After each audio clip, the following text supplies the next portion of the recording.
Um, I'd like to do an intro for the Department of Medicine Inclusion Council and welcome Mr. Axelrod, and thank you so much for speaking on this topic. I'll start with an intro, give everybody a couple minutes, and then Ms. Butler will be introducing our speaker.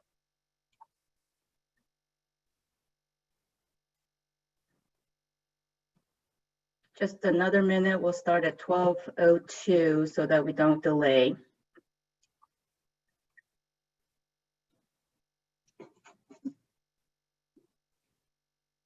And thank you for our interpreter as well.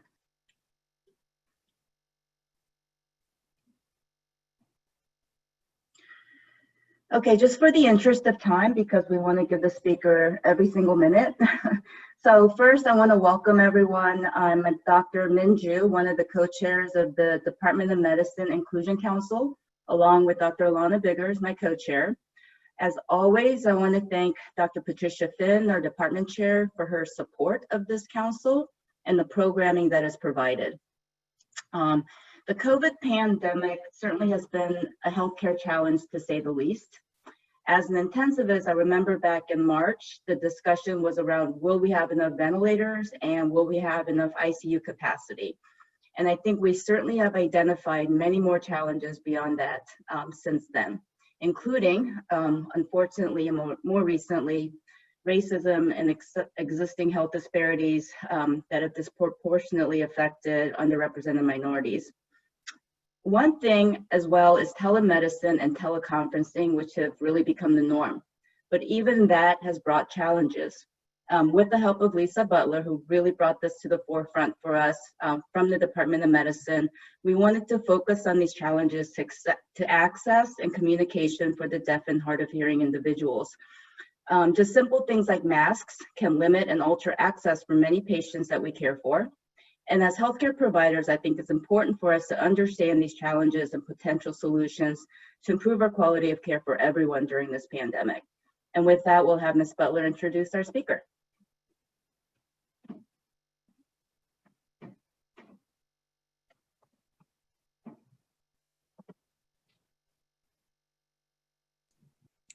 Hello, everyone. My name is Lisa Butler, and I would like to welcome our presenter today, Mr. Corey Axelrod. He is the owner and founder of 2XN, which is an LLC. Mr. Axelrod is a passionate social justice advocate.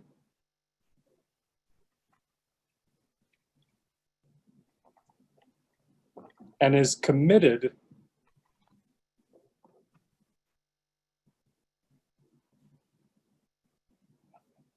I'm having a hard time seeing a connection.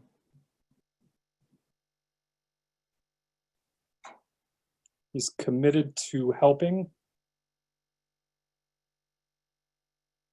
organize leaders and sign language interpreters and educators,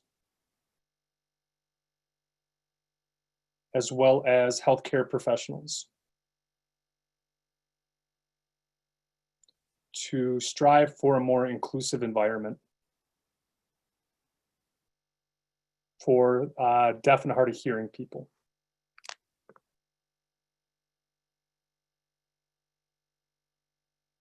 He is also the president of the Illinois Association of the Deaf, and he has been in that position since 2015.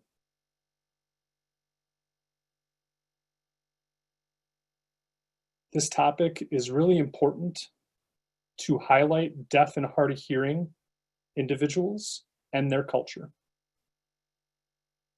So we want to thank Mr. Axelrod, and the floor is yours.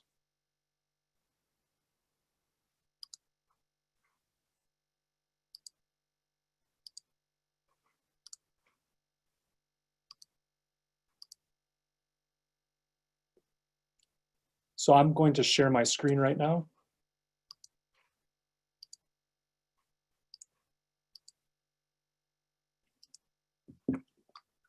Hello, everyone. I hope that you're having a great day so far.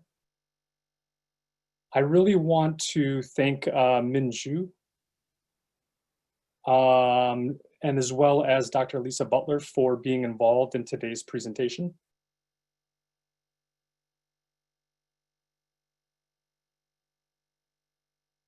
And we're talking about navigating an inaccessible healthcare system. And this is really so much that I have seen in regards to deaf individuals. I'm excited to have an opportunity to talk about what I have seen, what I have gleaned off of from the deaf and hard of hearing community. I'd like to share a little bit of background about me before we proceed with this presentation. It's really important to have a lens as well as a little bit of background. I'm fourth generation deaf. Both of my parents have profound hearing loss. On my mother's side, on my father's side, there's a second generation, and then on my mother's as well. And my mother's clarification is fourth generation deaf, and then my father's is second generation deaf.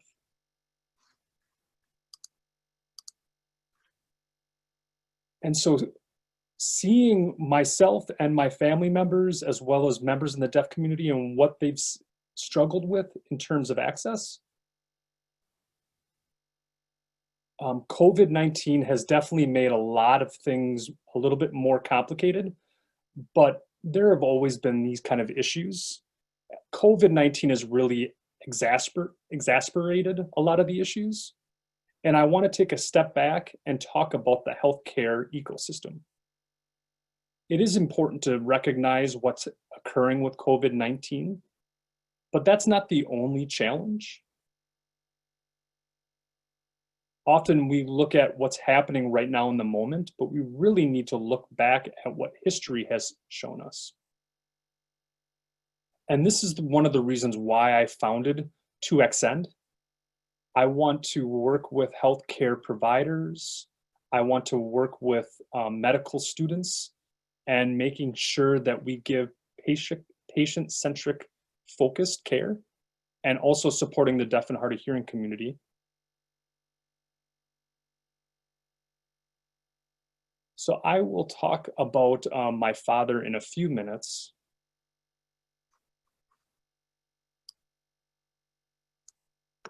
I am a consumer.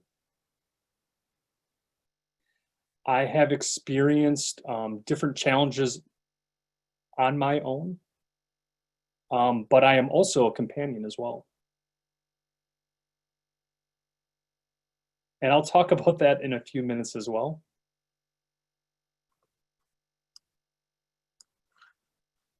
So my father was diagnosed with multiple myeloma, and that is actually the cancer of the bone marrow. He had just turned 50 and was diagnosed with cancer. And that was a traumatic experience.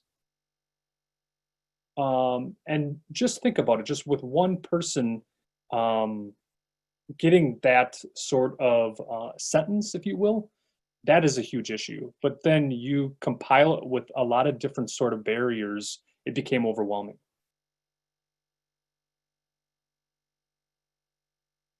So some of you already know my story and some of you do not.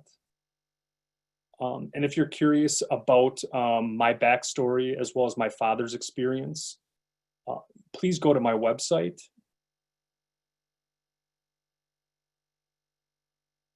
But what I want to talk about, that there were multiple variety of different challenges that he faced.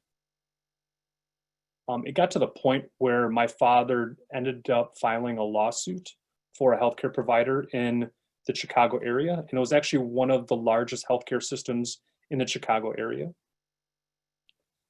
That case settled before my father passed away. Actually, my father had passed away, clarification. So my father had passed away before the case was settled.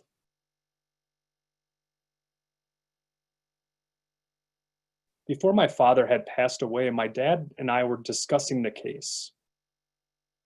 And it wasn't sort of getting compensated. It was never about money. It was all about policy and procedure. And making sure that healthcare providers, how to work with the deaf and hard of hearing community when they are patients. Because oftentimes there are a lot of misinterpretations, a lot of misunderstandings. There is a misperception on the emphasis of note-taking or lip reading. The refusal to provide sign language interpreters, so on and so forth.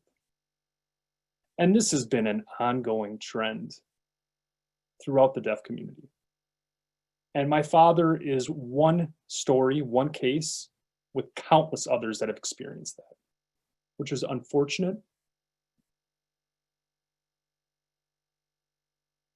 And the reason that I would say that it's unfortunate is that every person, every human being has a right to have quality healthcare, regardless of the person you are. So my father passed away more than 8 years ago, and yesterday being Father's Day, I was thinking a lot about his fight, his journey. What would he say today if he was still alive with us? And that's something that I often think about. And yesterday being Father's Day, I really spent a lot of time reflecting on our relationship. And so with that said, I really appreciate the opportunity to share my story with all of you today. And I mentioned COVID-19, and I'd like to dive into that a little bit.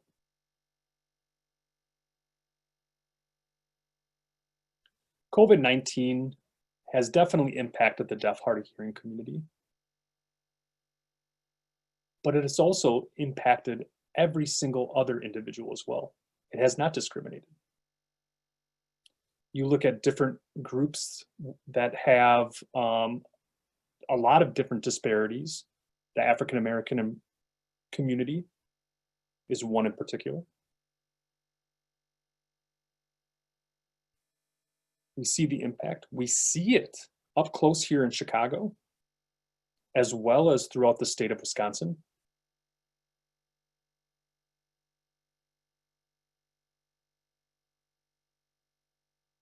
And I was just thinking about the whole funnel, how it impacts healthcare. How, as you as healthcare providers, how do you meet the needs of your deaf and hard of hearing patients? And I'm going to share a couple different screenshots with you right now.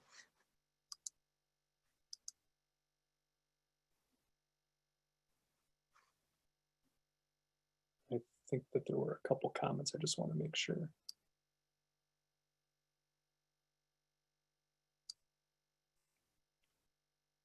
Robin, you should be able to pin me.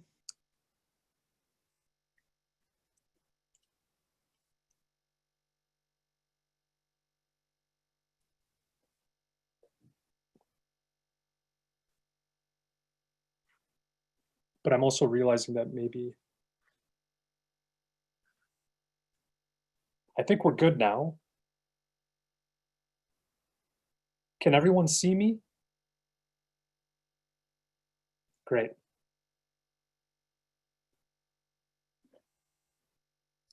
And so now I want to show you two different screenshots. You see one of our governors, J.B. Pritzker, and the other one pertains to a tweet in regards to the White House and our president.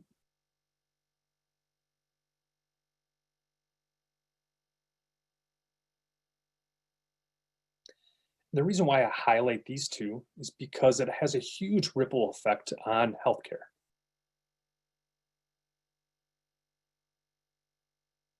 we look at the information that's disseminated within the community. If it's not accessible, how do we expect deaf and hard of hearing individuals to understand what's occurring? Make sure that they are protected themselves, make sure that their family, their friends, as well as other individuals.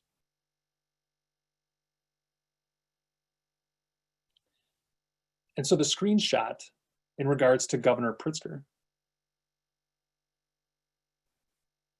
it's a remote press conference. And the interpreter is picture in picture, as you can see. And you can also see live that logo covering the interpreter. So how can you have access to the interpreter? How can you understand what the interpreter is interpreting?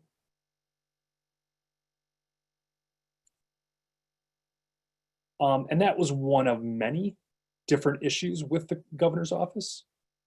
And there were several different incidences prior to that.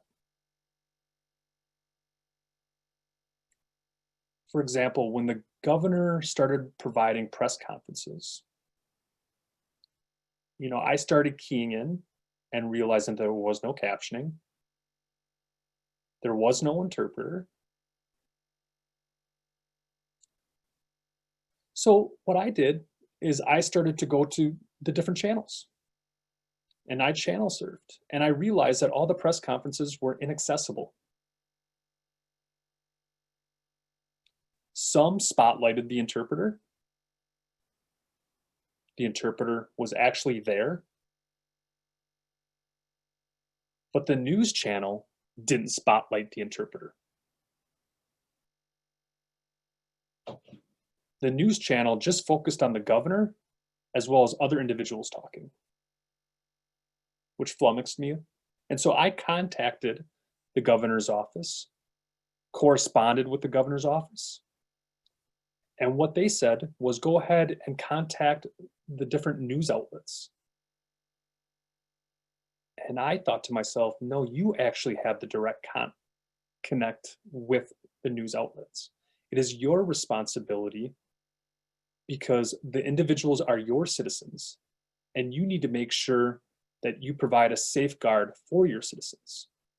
You can't pick and choose. You need to make sure that information is accessible to everyone. And within a blink of a day or blink of an eye, the next day, everything was fine. And unfortunately, I can't say the same about our current president. Multiple deaf groups have contacted the White House, the Trump administration, the National Association of the Deaf, reminding them incessantly, where are the interpreters? There was some captioning during the press conferences, but it was not automatic and it wasn't implemented every single time. So that is a huge concern. So you might be wondering how big of an impact this is, and it's a huge catastrophic impact on the deaf community. Because if deaf individuals aren't getting the information that they need, how can they take care of themselves? How can they make sure that they are not being impacted by COVID-19? How do they know what to do day in and day out and navigate?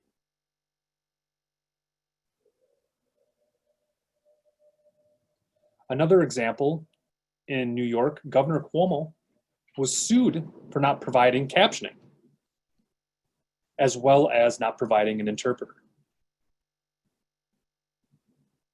Actually, I apologize. I take that back. They were sued for not providing an interpreter.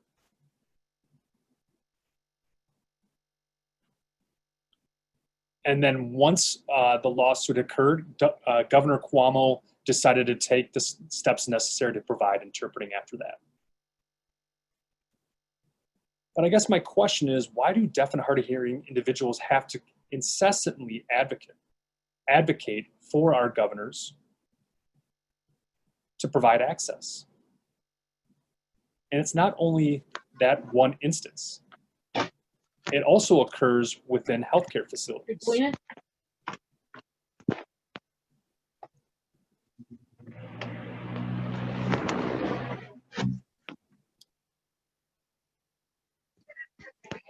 Whoever, can someone mute them?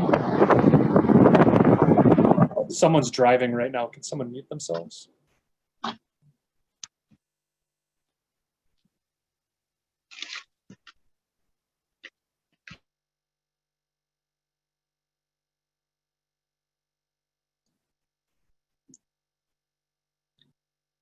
And with the next screenshot and the next slide that I provided, is there a captioned version of this video?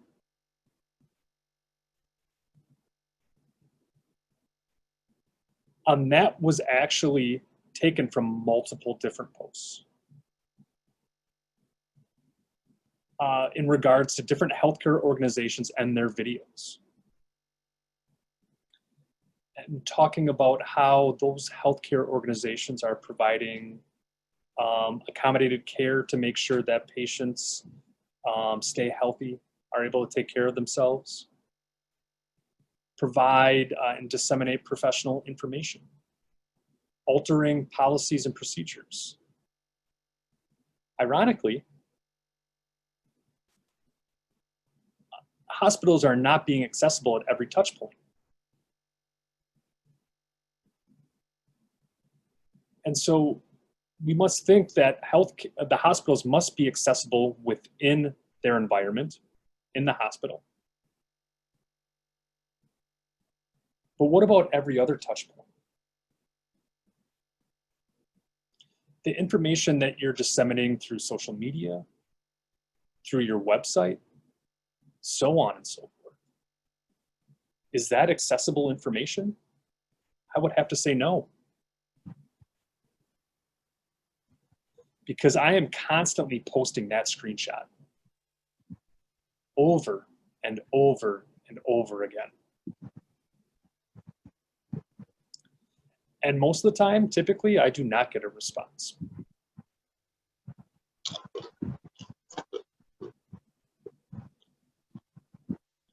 And so with that in mind, how am I supposed to take care of myself? My family,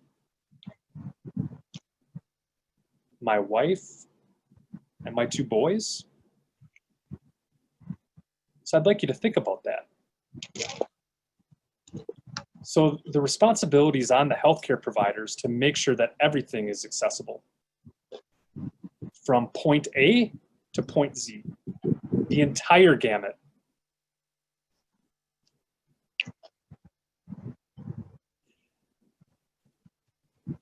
Can every participant please mute themselves?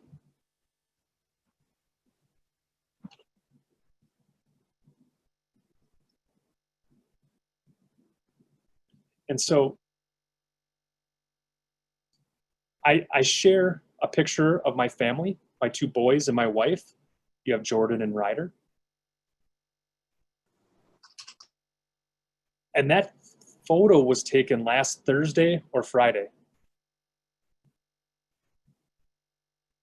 It's hard to catch both of them when they're not crying. Either one's screaming or one's crying. Maybe one's laughing, the other one's crying. And so next week they will be 3 months old.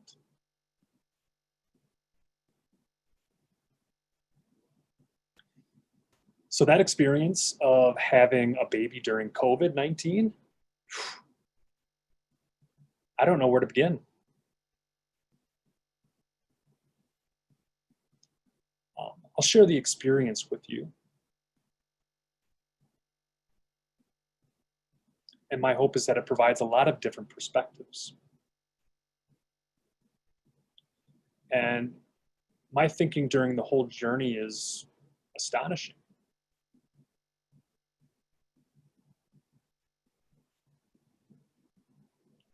They were born on April 1st.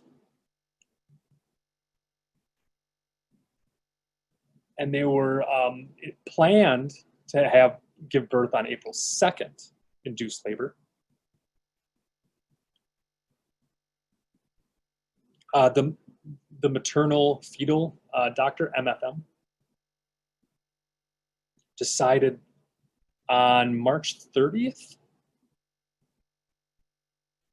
that we could not wait till April 2nd. We were going to have to deliver the boys on April 1st. And the first thought that crossed my mind was not April Fools, anything but April Fools, please.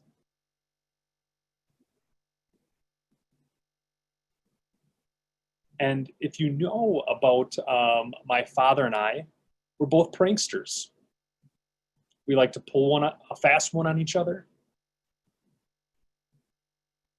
And I look forward to passing that on to my two boys. And I guess it was pretty immediate because they were born on April 1st. And so I can't wait when they get older, what kind of pranks I can pull on them. I've already got a list ready. And let's back up a little bit.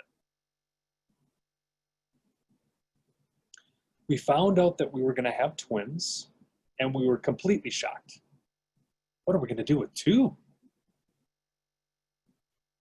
We got to the point saying, okay, all right, we're going to go with two.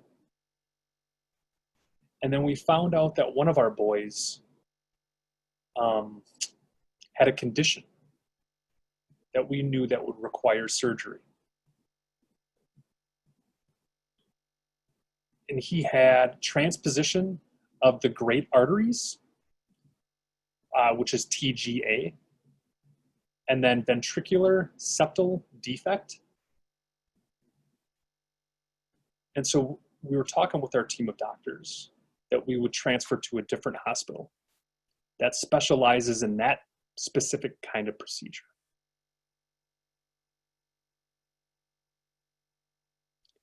And I mean, to be blunt, we were shocked. And we had to completely change our whole plan, transfer to a different hospital.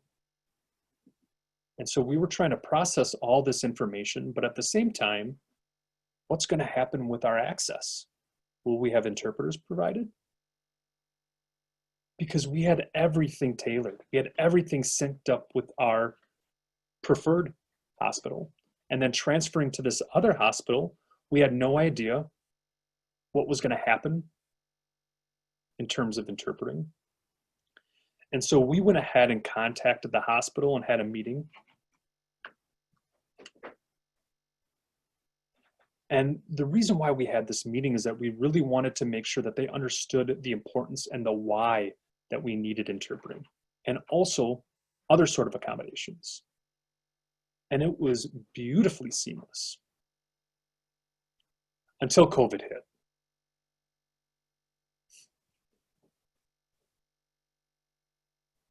And I will never forget that. That is tattooed in my brain. COVID-19.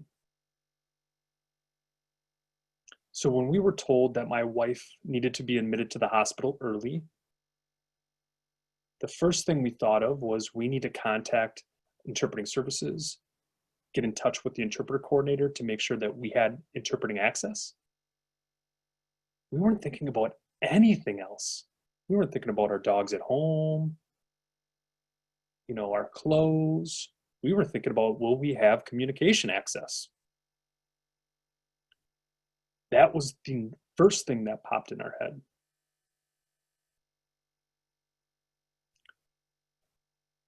And everything worked out. Interpreting services were there. We had an interpreter during the actual delivery. C-section to clarify.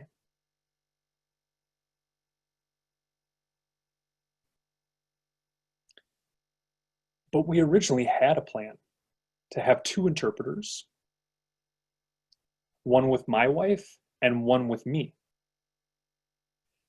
That didn't work out.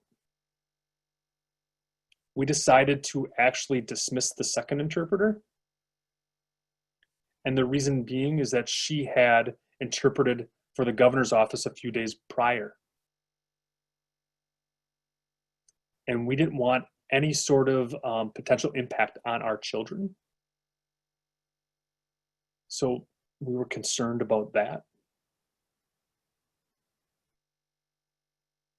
And we were trying to figure out how we would get effective communication. We were fortunate enough to have an interpreter there throughout the day and night, but it got to the point where we felt, do we need an interpreter with us 24/7?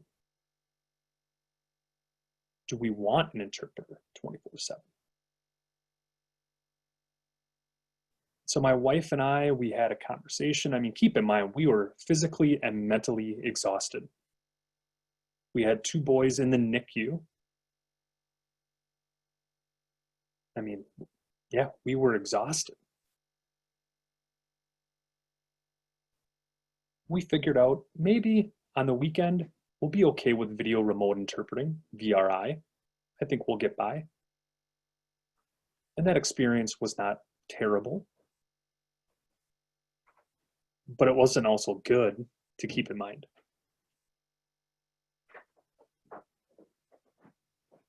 And I do have some residual hearing, as well as my wife. We both do speak for ourselves. So our experiences with VRI could be significantly different than someone that has a profound hearing loss, profoundly deaf. But during COVID, you had one doctor rounding. Everyone else was on the phone. You had an interpreter that was on your iPad. It was a disaster, an utter mess. Especially when the team had no idea how to use video remote interpreting. So as a deaf consumer, I took over everything to set up the VRI because the doctor had no time to wait. All the doctors, I think there was maybe 6 or 7 within the team, they did not have any sort of time. They had priorities and focus. And so I took the machine, I set up everything.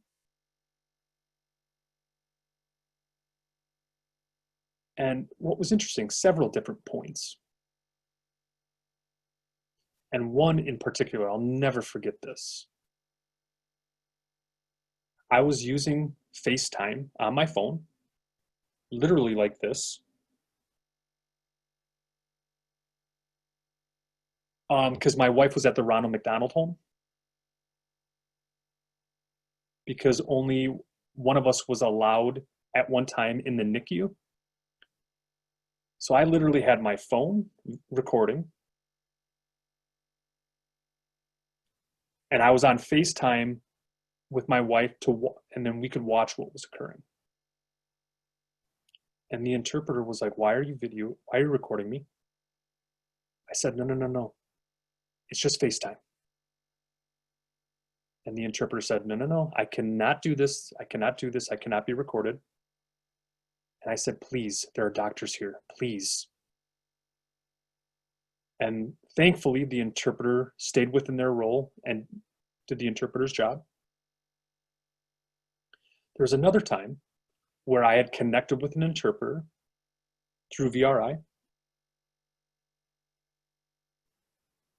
And so we needed the patient's number and we had to share all this information, their name, their date of birth.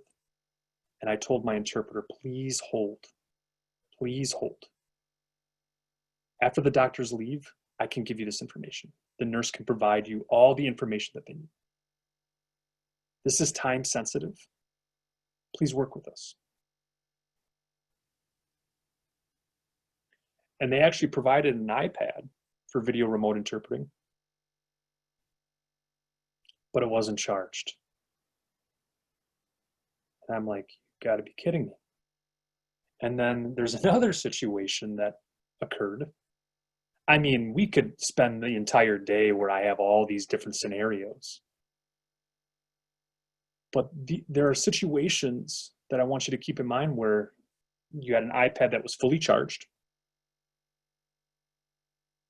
but they were under the impression that it had to be fully plugged into some sort of wall. And I wanted this to be mobile. I want to be able to see the doctor. I wanted to be able to navigate the VRI cart, so I was in full control.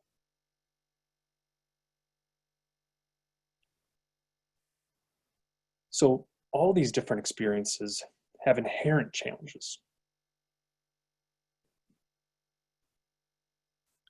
And now let's transition to the masks that we're wearing now. Where do I begin?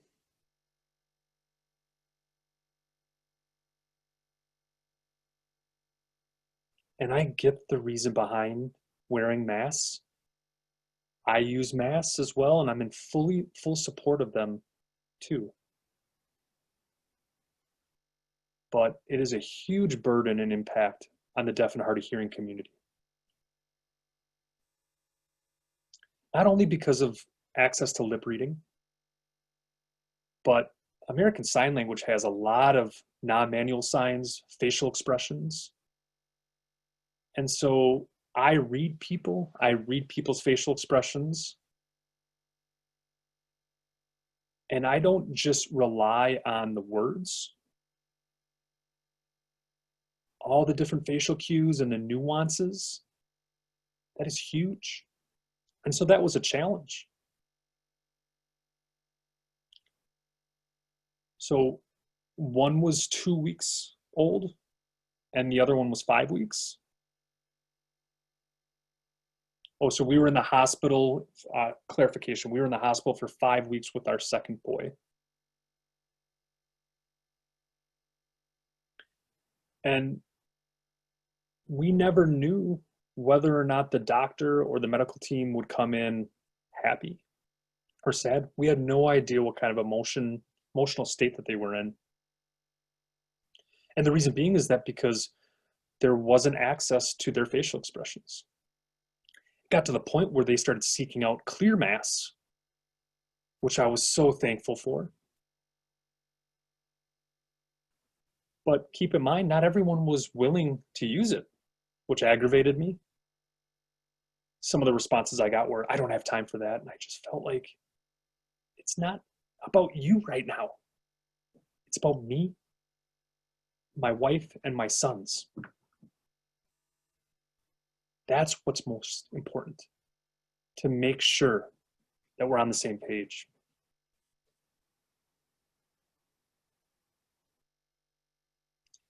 And I felt like it was extremely selfish on their part to share those comments.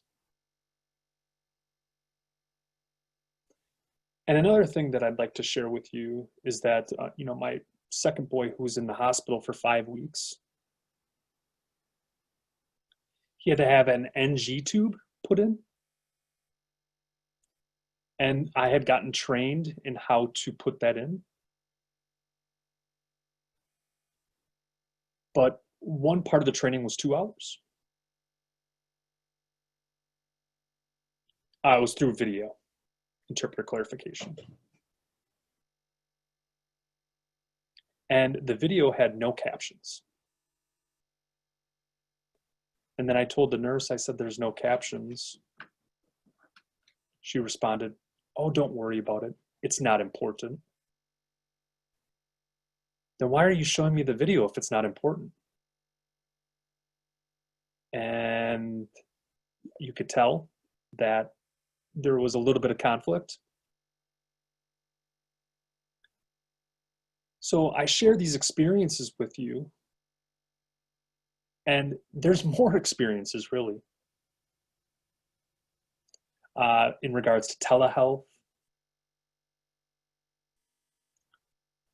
We have follow-up appointments through telehealth, and they are not completely accessible. A lot of them have no idea how to schedule interpreters.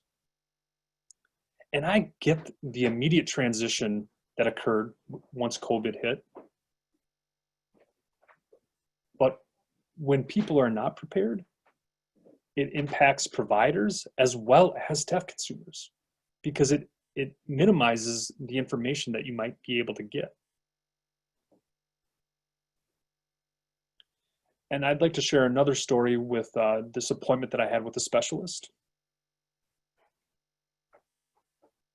And my son needed blood work, and the doctor had called me, and the doctor had a strong accent, and I struggled. I was trying to decipher the information. I said, "Do you mind calling through video relay service?" And I tried to explain what video relay service, the interpreter will interpret the conversation for both of us. The doctor's response was, "I don't have time for that."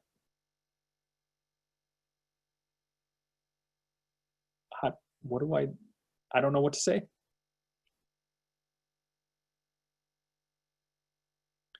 And so my second son will need another procedure, which needs to fix a hernia,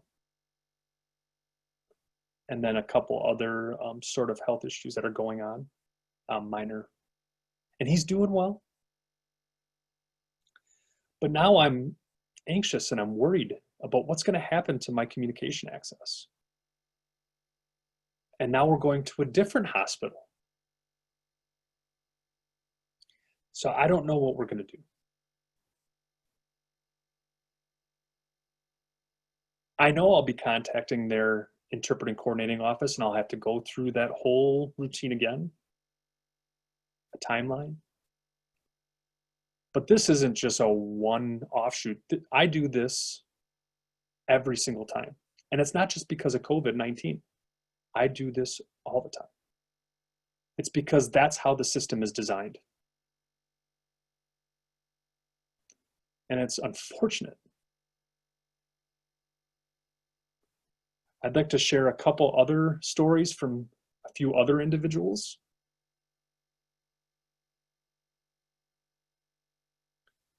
And this person's name is Jay. And we've known each other for many years. He's a good family friend. And he had contacted me early last week. And then he had said my husband had posted my interpreter request. They said that they're just going to give me video remote interpreting, but I'm actually going through a surgery, a major surgery. VRI does not apply to that, or is not effective in that environment. And so Jay and I were going back and forth, and I was supporting him as the advocate that I am. And I mentioned that the governor's office had already released a guide for access for all hospitals. So he had sent that guide over, and the hospital had finally okayed and approved to provide an in-person interpreter. But I guess my question is why?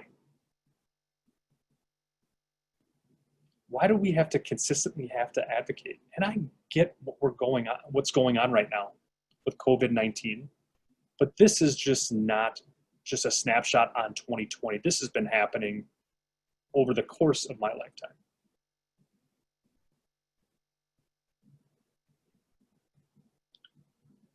And there's another individual that's been impacted by COVID-19. And we were talking about his experiences in the hospital.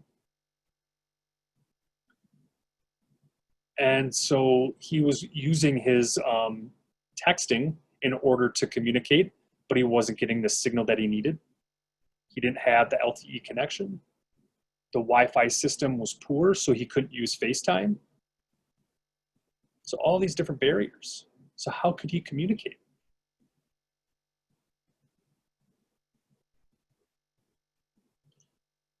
There are individuals that I know that were impacted by COVID-19 that didn't go to the hospital, but were impacted, but they stayed at home. But they had to use telehealth appointments with their doctor. And what I got was that the doctor said, we cannot provide an interpreter. The technology is not available, or the technology doesn't allow it, or we'll have to just use the chat. And I thought to myself, having a full conversation back and forth in regards to COVID-19, and it's just through chat and texting, and are you getting the full information?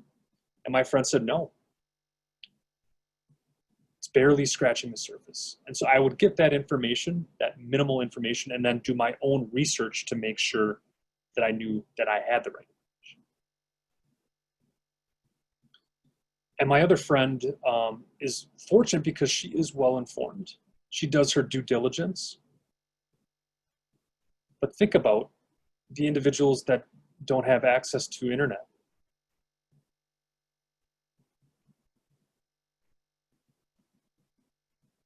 Don't have the resources at their fingertips, such as cable TV, internet, so on and so forth.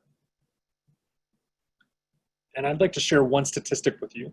Deaf people are 6.9% more likely, 6.9 times more likely to have inadequate health literacy. And there's a plethora of different reasons. But what it really pertains to is inaccessible healthcare. That is the root of the problem. And providers don't know how to provide patient-centric care.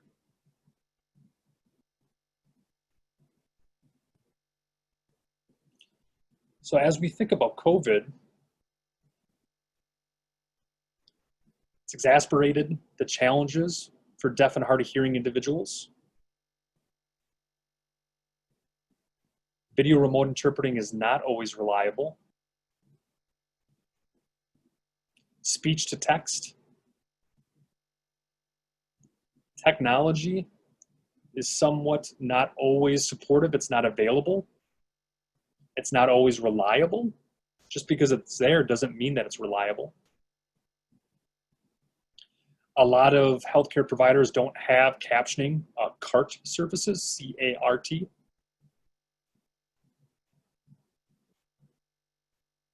The individuals that rely more on spoken language than sign language, they would benefit on that. There are 48 million deaf and hard of hearing individuals. And within that spectrum, there's a variety of different people. You have a huge population that have a hearing loss, that do not use sign language, but they are still being affected. You have people that use American Sign Language that do not use their voice. So are hospitals providing communication boards where they're able to provide all that information? Do hospitals have hearing aid chargers or hearing aid batteries?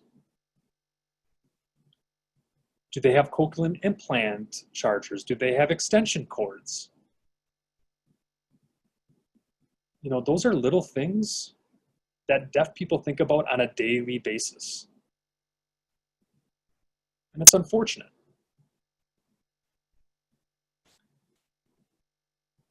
And so when we look at everything, we really look at how our society is reactive. We've seen our government introduce new initiatives.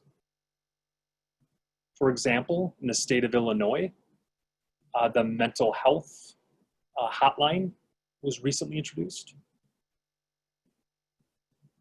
Unfortunately, it's not accessible to me or other deaf and hard of hearing individuals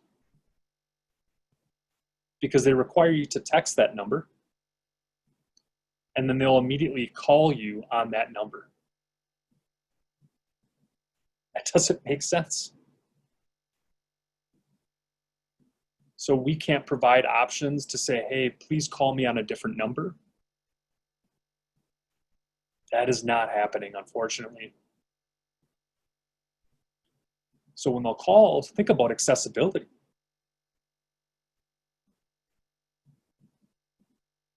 And that's what happens when deaf individuals are not part of the conversation. We can provide education.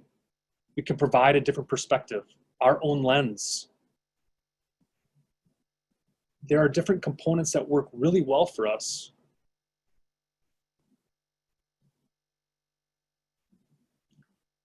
And so my whole focus point is that it's really time to go back to the drawing board. We need to be thinking about diversity and inclusion. And now with Black Lives Matter that's going on,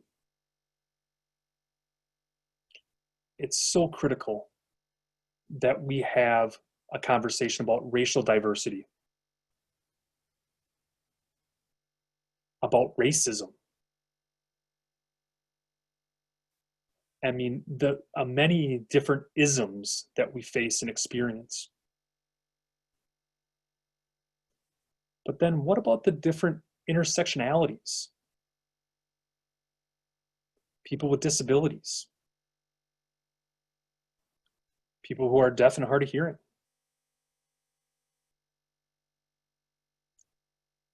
And just so you know, I don't identify as someone that has a disability.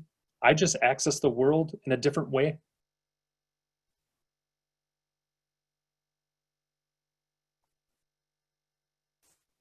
But if you look at most of the diversity and inclusion,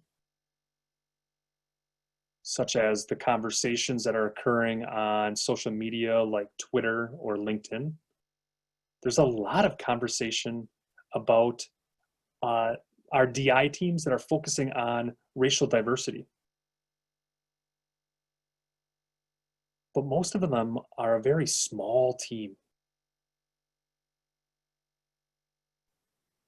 And now I'm curious, what's happening within healthcare education, medical schools, nursing schools, speech language pathology programs, audiology programs, allied health programs, so on and so forth. So my team is curious because we want to know what's going on in healthcare education. What are the gaps that are occurring in the healthcare system and healthcare education? We recently released a survey, and the response that we got was incredible. We noticed that a lot of students weren't getting the appropriate education while in healthcare education.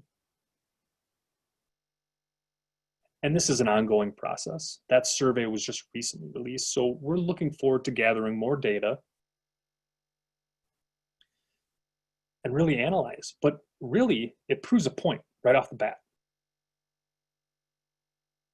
Because if it's occurring in healthcare education, you can guarantee that it's happening in the healthcare system.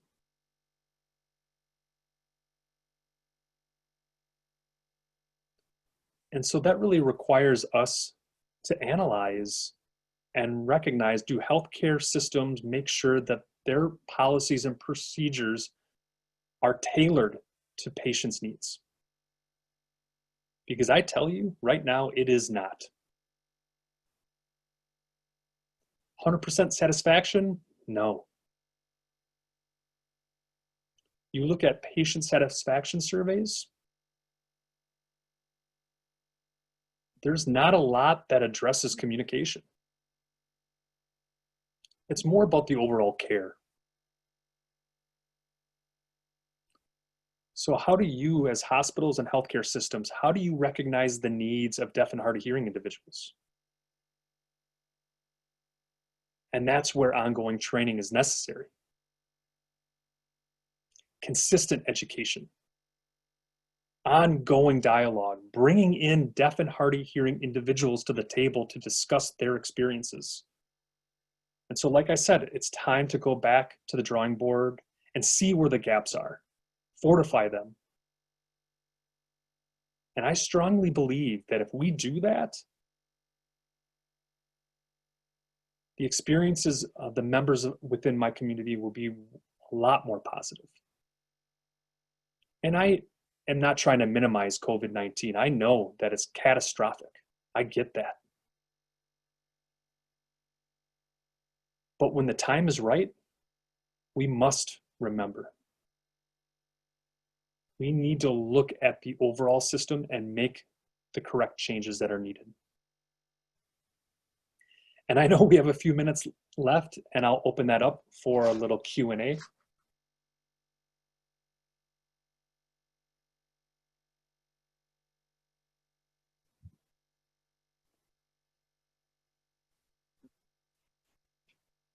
I want to, this is Minju. I want to thank you, Mr. Axelrod. Just an amazing talk, really enlightening, and thank you for sharing. If anybody has any questions, if you could just put it in the chat. There's too many of us to raise a hand, and maybe we have time to take 1 or 2 questions. Sorry, I've been told there's people who use sign language on the call too, so let me just, if you want to raise your hand, go ahead and raise your hand and we'll try and identify you. Just have to give me a second.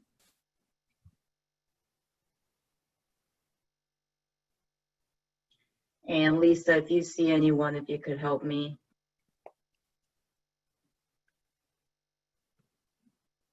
I'm not seeing any hands. I see Christy Here we raising go. her hand. Yep. Go ahead, Christy Kirschner. Hi, Corey. It's good to see you, and I'm so Hi. glad to hear things went well with your babies. I was on a conference Saturday around medical education and disability with Chris Moreland from Texas also talking. And, you know, this issue of concordance between having disability doctors working with disability. When you think about the most pressing needs for the profession, should we be proactively recruiting and engaging doctors with disabilities? Do you think it's superior care? Or do you think with adequate interpreting services, it can be as good?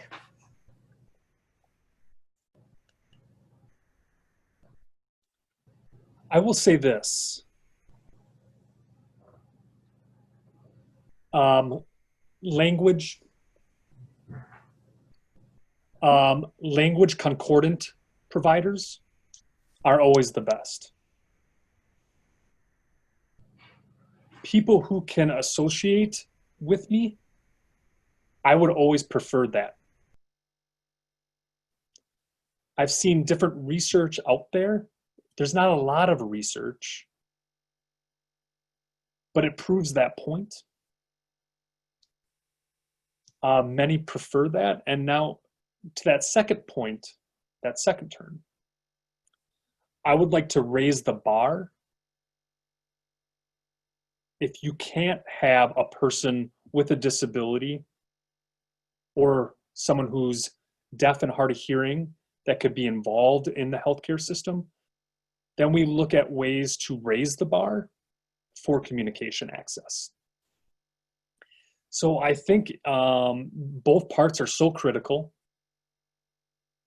And personally, I would love to see more deaf and hard of hearing doctors. I had one doctor that I saw in urgent care.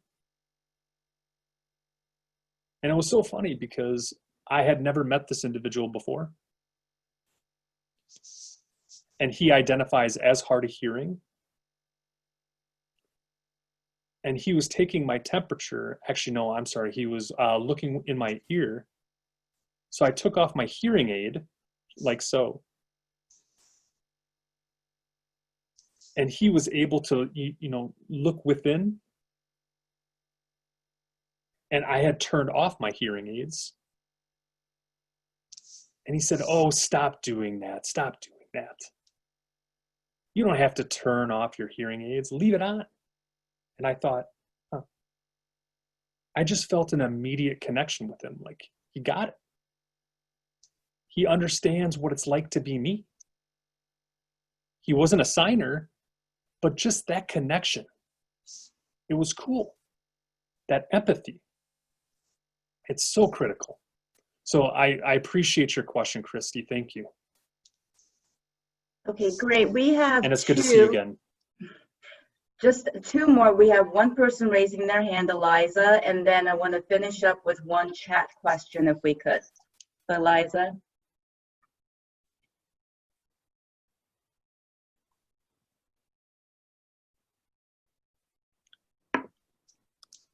Could the interpreter see Miss Eliza McDaniel? I'm sorry, I had Corey pinned, so I can see her now.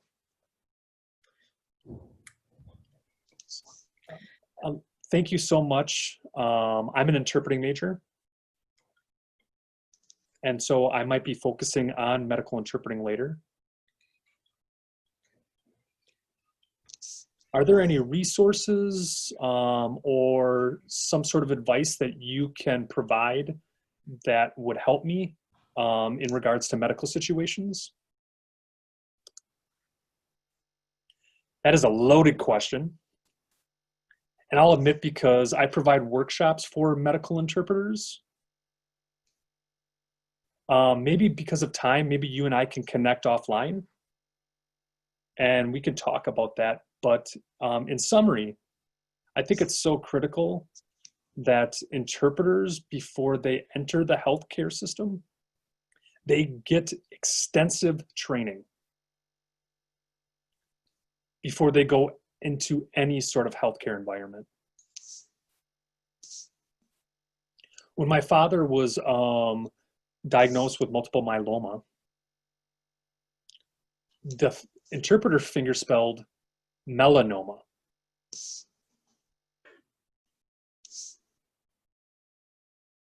So,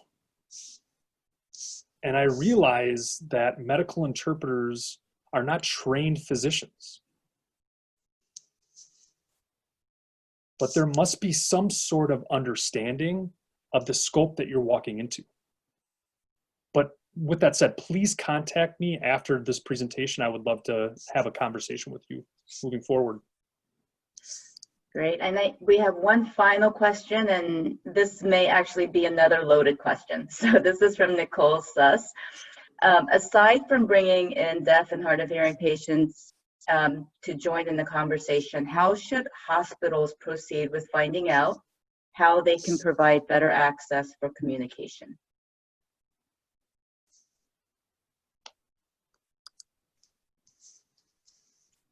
Yes, that is another loaded question. But really, at the end of the day, it's about including deaf and hard of hearing individuals in different components, different aspects. I currently, I'm involved in a patient advisory board and for my local hospital. And so I have personally built a rapport with different administrations. I have worked with them on an ongoing basis, and they'll correspond with me in regards to maybe something that has popped up in their work. And so do we have those types of interactions with the deaf and hard of hearing members of our deaf and hard of hearing community? I don't think enough healthcare providers do have that ongoing connection. They might look at interpreters and interpreting agencies as being the experts of being deaf or hard of hearing. And deaf and hard of hearing individuals are the only experts on what it's like to be deaf and or hard of hearing. And so that's really a critical piece to remember. And like I said, the deaf and hard of hearing community is a vast spectrum. You have people that are hard of hearing, you have individuals that have some sort of hearing loss that use spoken English, you have individuals that use American Sign Language.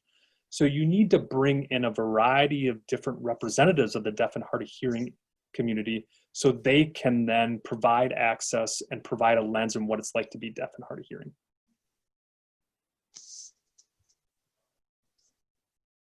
And I do have my contact information here. So feel free to connect with me. I would love to build a rapport. I'd love to chat with you. I know that we are running over time, but I appreciate everyone. And thank you so much. Thank you. Thank you so much. And, on behalf of the Department of Medicine Inclusion Council, such a timely, amazing talk. And thank you. Thank you. I appreciate it. Have a wonderful afternoon. Thank you so much for coming.